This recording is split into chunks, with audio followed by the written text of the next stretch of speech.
Corinne and to the planning team for allowing us to host today's sessions. We're delighted to be doing so. I want to give a shout out to Mara Nadich and Margot Dewar, who were the NHM staff who took the lead on organizing today's events.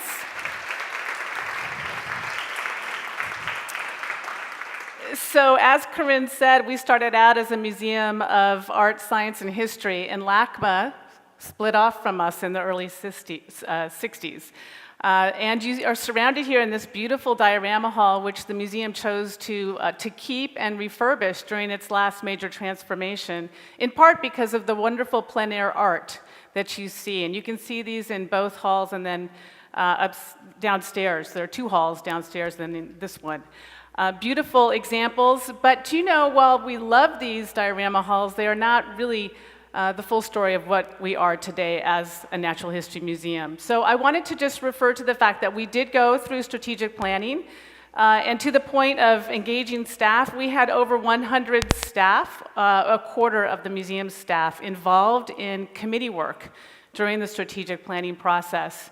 And we brought our work to the full staff at all staff meetings. It was very engaging. And through that process, we came up with 3 strategic goals. I just want to mention the first one, which is really about embracing our role as a museum of, for, and with Los Angeles. And in that really is embedded this notion of it's about who we are in our physical locations, but also how we are out in the community. We have 3 institutions, the Natural History Museum here in Exposition Park, and this really is a place that has become a cultural destination as well as an athletic destination. It'll be the heart of the 2028 Olympics. But also with the Lucas Museum arriving in 2021, film will be added to that dimension. In Hancock Park, where LACMA is the La Brea Tar Pits and Museum, which is also overseen by us. And you may know that the Academy Museum is going to be opening there in the future as well. So art, film, and science at Hancock Park. So there's a lot going on in these 2 really fabulous destinations, and we're excited as we do our out of the walls work. Beyond the walls work involves collaborating with these institutions in these 2 parks. One of the examples of how our staff is really living the of, for, and with LA is that next week we'll be opening Tattoo, which is an exhibit from K. Brown Lee. It is about the 5,000 years of culture and history of tattooing. And our team, led by Gretchen Baker, who is our Vice President for Exhibitions, came to us from the Field Museum where Tattoo was, has taken the last third of the exhibit, and we're telling the LA story of tattooing. It's a remarkable story.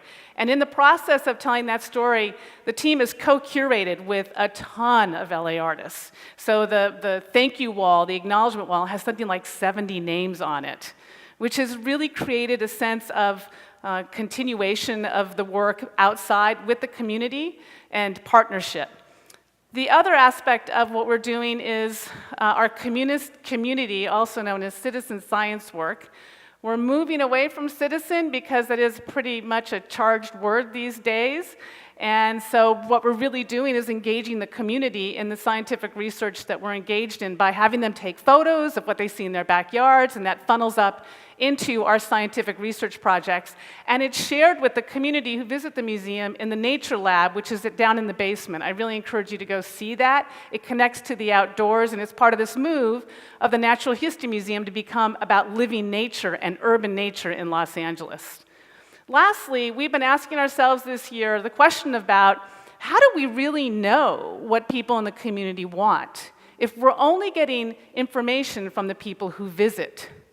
So we are embarking on an ethnographic research project within the next 6 months to really get an understanding of how Angelenos relate to nature, to science, what their needs are in a variety of different areas and neighborhoods. How do we support those needs in those communities? There are a lot of under-resourced neighborhoods here, even the neighborhood around us at the Natural History Museum, people who see us but have never come in. How do we make our work more relevant? We can come up with all the ideas in the world. What we need to know is what they think would be relevant to them.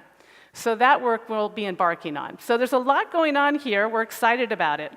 And I hope you will visit in the future to see how successful all this work is that we're doing. The staff is really engaged in it, and we're excited about our community partnerships.